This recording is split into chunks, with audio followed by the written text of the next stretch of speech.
Up there already. So it is text 3:19:35, and we'll see how we'll possibly go to the end of the chapter, but I don't know if we'll have time. So we'll see how it goes. There are 4 verses left. Okay.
Yogajendram jahagrastam Yogajendram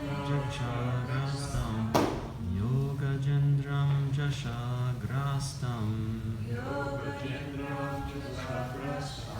Yayantam charanam bhujam Yayantam charanam bhujam Roshantinam karenunam Roshantinam karenunam Kritrato mochayadrutam Kritrato mochayadrutam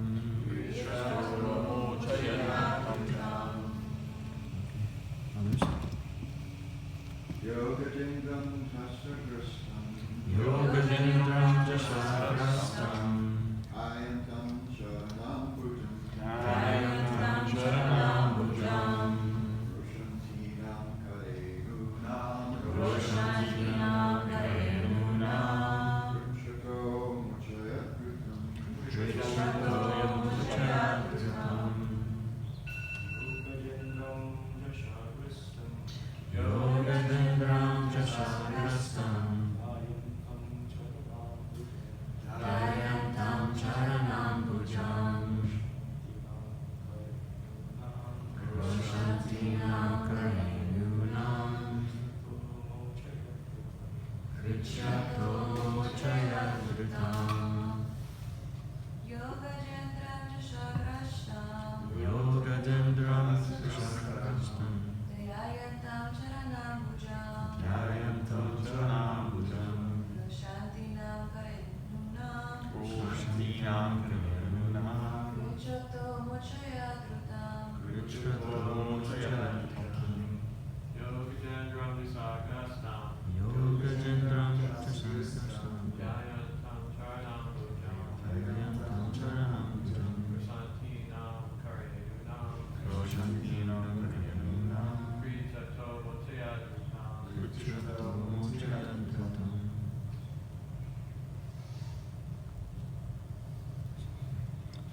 Yaha, he who, Gaja Indram, the king of elephants, Jasha, an alligator, Grastam, attacked by Dhyayantam, meditating upon Charana, feet, Ambujam, lotus, Kroshantinam, while crying, Karenunam, the female elephants, Kritshrataha, from danger, Amochayat, delivered, Drutam, quickly.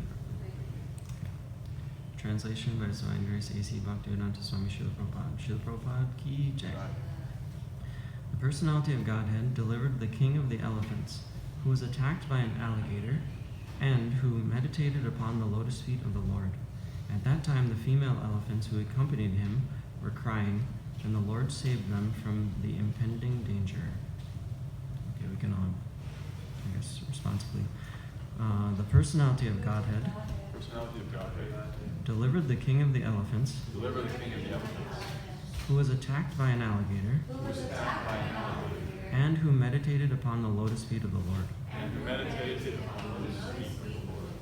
At that time, the female elephants who accompanied him were crying, and the Lord saved them from the impending danger.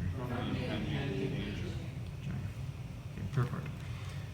The example of the elephant in danger who was saved by the Supreme Lord is especially cited here because even if one is an animal, he can approach the personality of Godhead in devotional service, whereas even a demigod cannot approach the Supreme Person unless he is a devotee.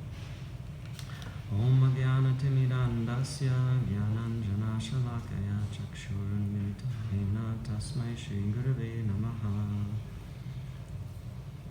So this verse is a little bit of foreshadowing of what is coming up. So probably you might, have you read the whole Bhagavatam yet? Yeah. No, okay. And you Kalika, you read it? Yeah, okay. So basically it's in 12 cantos. So it goes through all the different incarnations of Krishna. And yesterday we were just reading about Lord Ram, it was his appearance day yesterday. So then this is another, in the 8th canto what happened is the king of the elephants was bathing, about to go into the water, and then when he went into the water, an alligator grabbed a hold of his leg. And normally on land, an elephant is stronger than an alligator, but because the alligator had home field advantage because he was in the water. So then he was struggling, and I guess the fight was going on for like 1,000 years. This is like on another planet. And then Gajendra then realized, like, that was his name.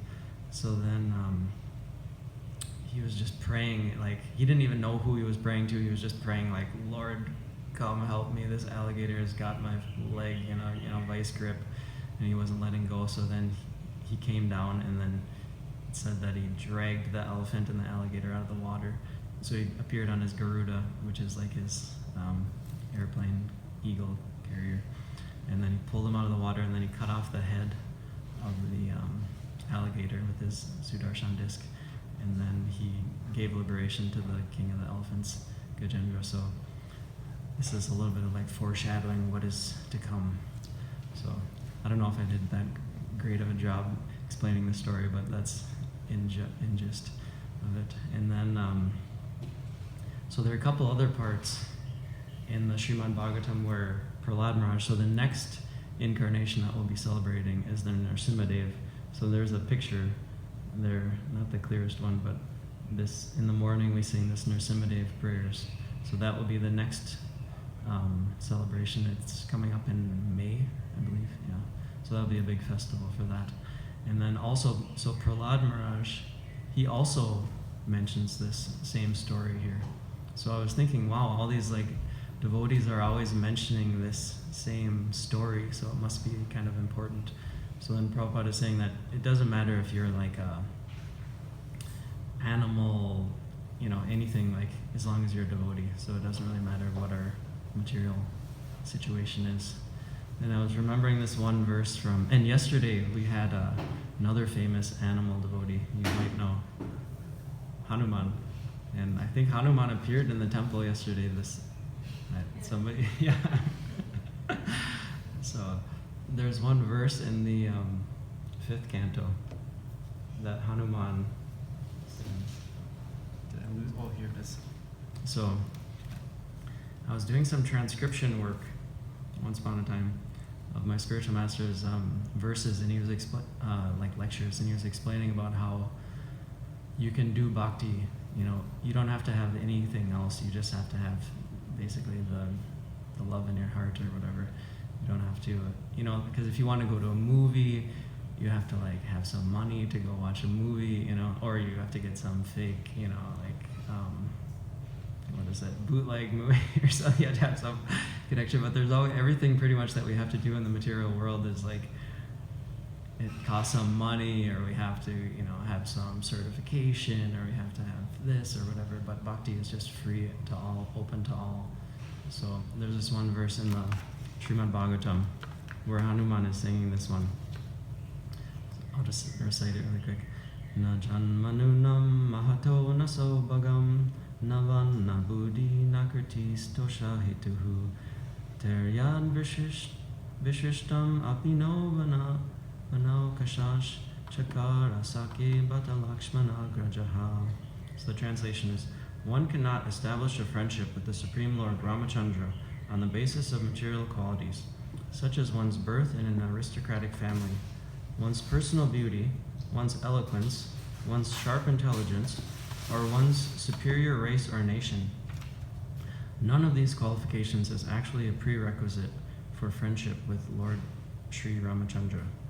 Otherwise, how is it possible that although we uncivilized inhabitants of the forest have not taken noble births, although we have no physical beauty, and although we cannot speak like gentlemen, Lord Ramachandra has nevertheless accepted us his friends.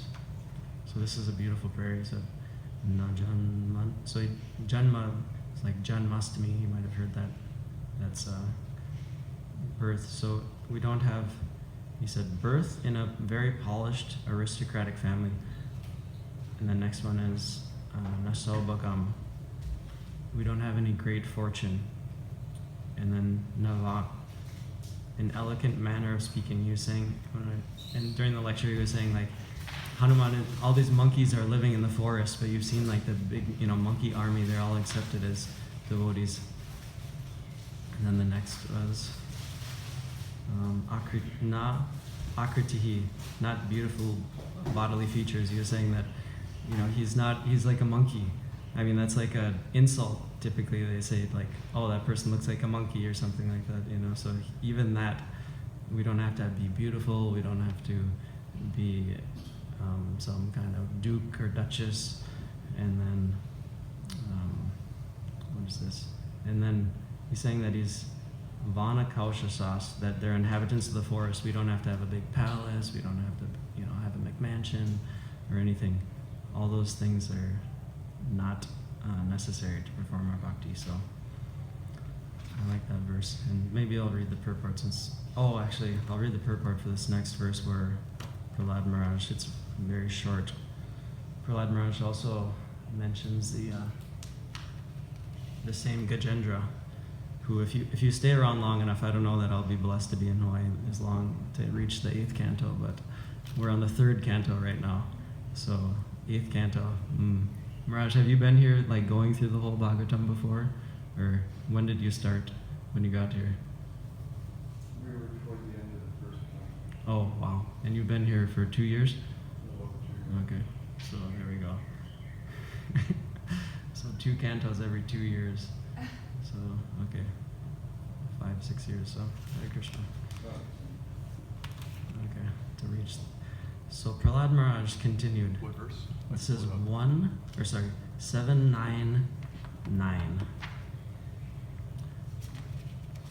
So Prahlad Maharaj said, continued, one may possess wealth, an aristocratic family, beauty, austerity, education, sensory expertise, luster, influence, physical strength, diligence, intelligence, and mystic yoga power.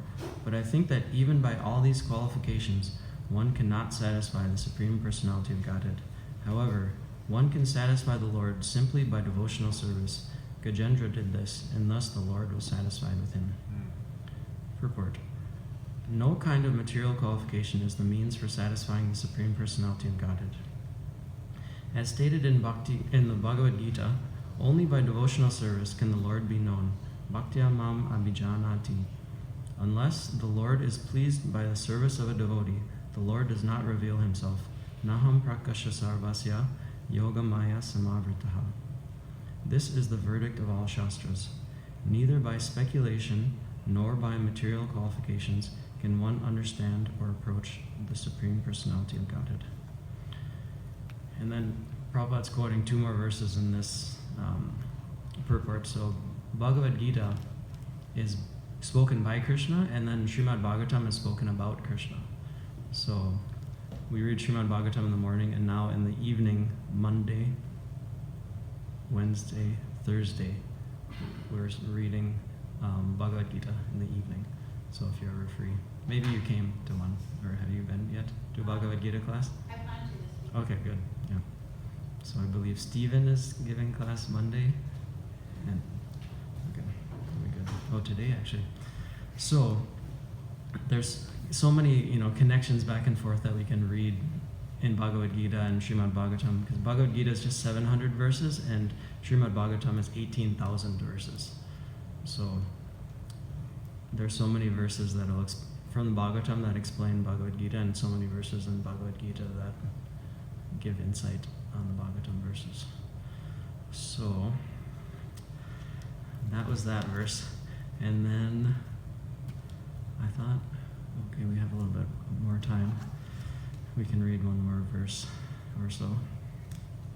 So we're back to 3rd canto, chapter 19, verse 36. Tam sukaradyam rijubir ananya sharaner nirbihi kritagna ko naseveta duraradyam asadubihi. Translation.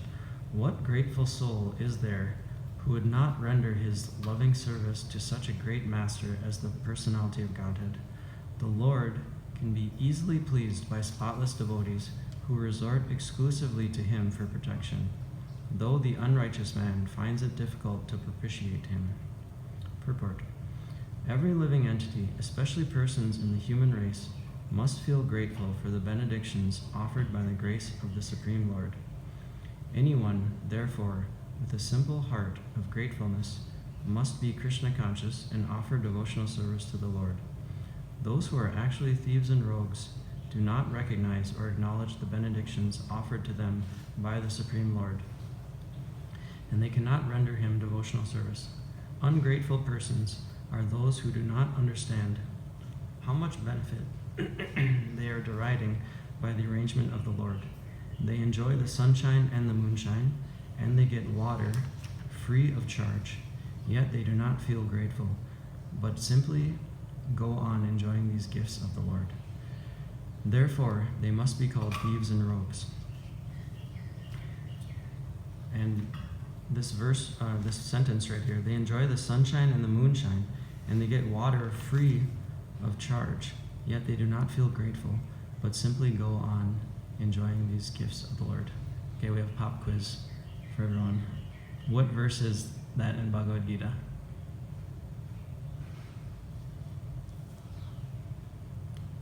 Okay. There's a few, but one is Rasoham Sukamteya, where he refers to Krishna says, I'm the taste of water, 7, 8. You can also say that in Aditikatam Pejoj Kripaasi Tekiram. 15th. That's 15. Chapter. She's 11 or so, 10 or 11. He says, I'm the expansion of sunshine. And Yev Chandramasi, that's also referred in that verse, moonshine. And they give the juice of life to all vegetables. That one. Yeah. He also refers to the sun and moon somewhere in the 10th chapter. Oh, yeah. So this verse, so Krishna is giving an explanation in 7th chapter of Bhagavad Gita, where different ways that you can see him. So Rasoham Apsukonteya. So he's saying that he's the taste of the water, and then Prabhasmi Shashi Suryaho, that he's the light of the sun and the moon. So if we think about this planet, like how long would we be able to survive without sunshine? Like I think, well, on this island, forget about this planet. Jai Gopal Prabhu was saying yesterday that we saw this ship going across in the ocean, and he said something like, there's only 1 week's worth of food on this island, supposedly. So it's like, oh my gosh. So we were just thinking about all the different things that we're dependent on, like ships coming and going, and it's just mind-boggling. So what to speak of the sun, which is giving all the food. So then basically, if we think about it, you know, Krishna is giving us everything: the sun, food, water, and then I think, yeah, I always think about that analogy, like gratitude. You know, people say like if someone's depressed, they should like have a gratitude journal. You know, just every morning write out all the different things what you're grateful for. You know, I'm grateful for my parents, my job, my money in the bank, my health, my talents. You know, you just keep on writing, and then eventually you start to feel like, oh yeah, life's not so bad after all. You know, or if you like wake up every morning and you're just like looking at like how horrible the world is. You know, this war is happening, this like natural disaster is happening. It's like, oh, you can't even. It's just like, oh, this is such a horrible place. You know, yeah, it is suffering. So it's all about kind of, they say, the attitude of gratitude. You know, a lot of kind of like self-help, new agey type of things always say like gratitude. That's the attitude. And you know, you'll see people at like festivals or something with like T-shirts that just say like gratitude. You know, and then they're like, I'm spreading. You know, like I see a Jagannath T-shirt. You know, so that's like spreading Krishna consciousness. So people have also, you know, T-shirts where it's like a walking billboard, you know, gratitude.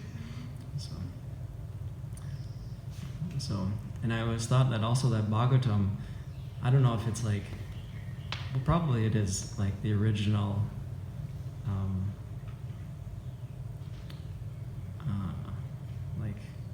I guess, proponent of gratitude in a sense. I mean, maybe there were things in the Vedas or whatever, but it's interesting how Bhagavatam is like predates all these like self-help books, and then, you know, they're talking about gratitude where Bhagavatam was talking about it some, you know, 5,000 years before.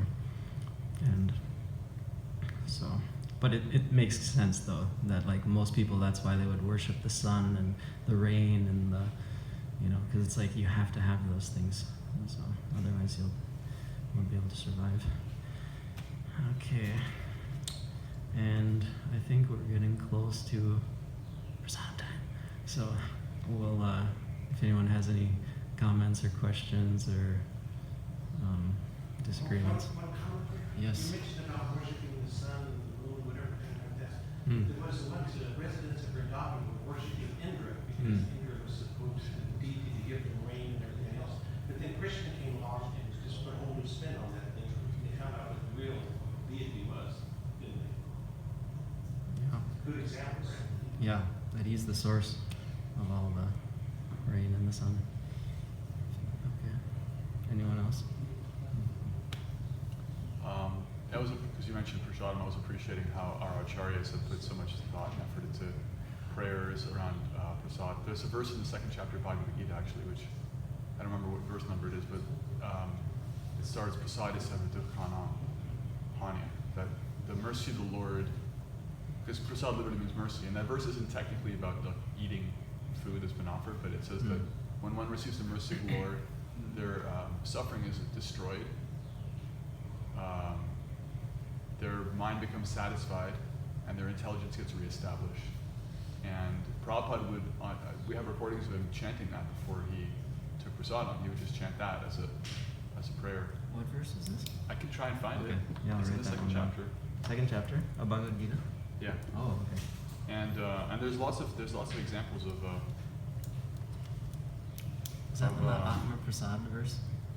Because I think my god brother was named after that verse.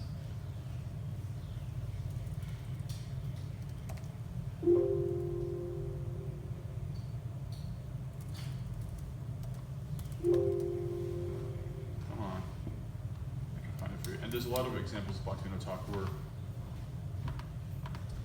He has a whole series of, here it is, 65, 265.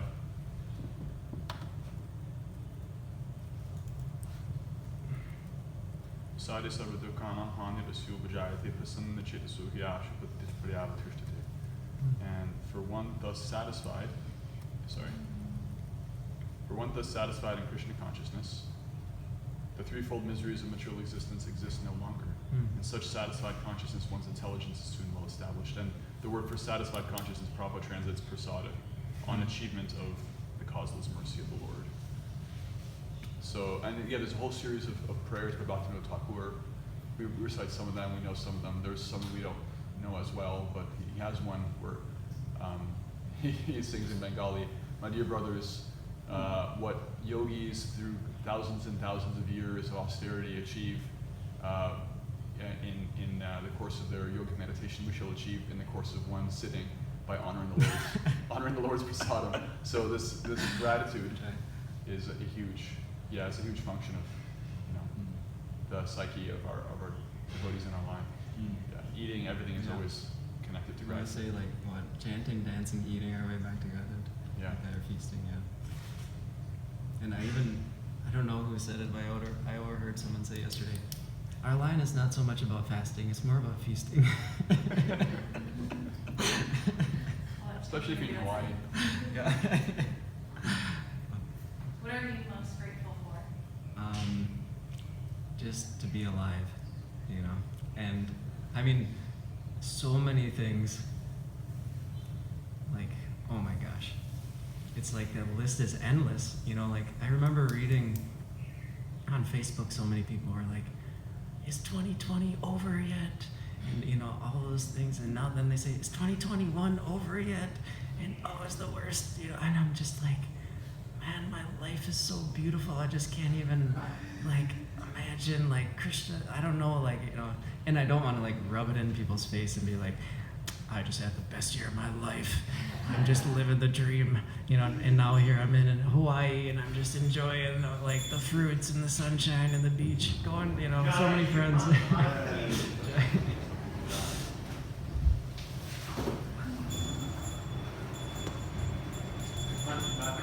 Yeah. She punches back to the KJ. Yeah, punch it out. Yeah. So you feel, and it's just like, I don't know. I mean, of course, like devotees, at least my experience has just been like, Krishna is just like pouring the blessings on me like all the time, nonstop, like ever since I started chanting, where it's almost like, I can't take it, it's like too much. It's, it's just like the analogy, it's like, your cup is just like overflowing or whatever, so that's kind of been my experience. And it's like, and I can't explain it except for it's just Krishna, because it's not anything that I've done. It's like I have no like in that verse that Hanuman is saying, it's like I don't have great intelligence, I don't have great speech, I don't have great beauty, I don't have any of these things, but somehow or other, like Krishna has accepted me as his friend, so he's just like looking out for me. So that's. In a verse, is also saying that an animal can get the mercy of the Lord, but generally animals don't have they don't have the knowledge. They're not able to attain knowledge of Krishna. So it's generally not an ordinary animal that approaches the personality of God. It's usually someone who's been a devotee that's been cursed to become an animal, and they're remembering their past lifetime. Somehow they're able to remember. Yeah, because Gajendra was Indradyumna Swami, you said, or king in his previous life, right? But what was the story behind that? Do you know? Like how he ended up becoming an elephant? He was cursed Oh, he was? Okay. by a sage. Oh, okay. Reason. Okay. Oh, so that must have been the answer to your question about how Kailash became a dog. He must have been cursed by Narada Muni to become a dog. Okay. Yes. Actually, I have a little cat that it's a service animal, but he has like a doctorate, he's a Reiki master, and he does access bars. He's like Yeah, That's an amazing cat. yeah, I've been raising him for like 4 years. He's my really best friend. But I wanted to ask if I'm allowed to bring him to, and you guys are all talking about this right now. I wanted to see if I'm able to bring him. I don't know if anyone has a cat allergy. He's a service animal, so I'm like, I don't know if he can come to the. I mean, I'm not in charge or anything, but there's 3 cats here already, so, you know. Does it put its little paws together and bite its head? Yeah. His name is Jaguar, and I named my house, it's like Camp Jaguar, like Burning Man. He has a CBD sponsorship, and he has a power manager, like 400 a day on SAG with Sue at the Gate from the Hawaii Five-O segment. So. How about Instagram, Twitter, YouTube? He had an Instagram, but we took it down during the pandemic because it was a little overwhelming for him. So. But he often he astral projects. He goes, can I say up during council? And he like goes there for meetings. Like that's why he sleeps a lot. Because he's working in the spaceship. Oh, that's why that's why it's a lot. Why? Now we know why cats sleep a lot. This is like a soul extension of me. Some of the words might be weak. That's why I sleep a lot. Meow. Well, there's also an example of like some of these elephants that are trained up in the Indian temples, and they pay their obeisances at the temple, you know, at the foot of the temple. And then there's even one elephant that left his body or something, paying his obeisances. The other devotee cats might get a little catty. Sometimes devotee cats get catty around. He Yes, just I reads heard a the story that some of the Iskcon farm, and then the cow come when they have classes, Yeah. and they constantly push. Yeah, there's a book, I think, called Animals in Christian Consciousness. And, yeah. I don't know where it is now, though, but I saw it once. Okay. Alright. Jai Srimad Bhagawatam. He